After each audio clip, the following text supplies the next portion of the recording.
how to add TikTok Shop product to video. So hello guys and welcome back to today's video. In today's video, we will be showing you how you will be able to add a link or a product link just like this one in our video over here, where if you click it, you will be redirected to a specific product in the TikTok Shop.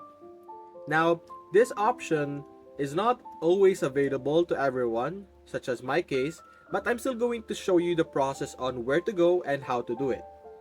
So first things first that you're going to do is you're going to click on the plus button in the center of TikTok Shop over here below, where you create post. Over here, simply record or take a photo or whatever you want to do, depending on the content that you're making, and click on next.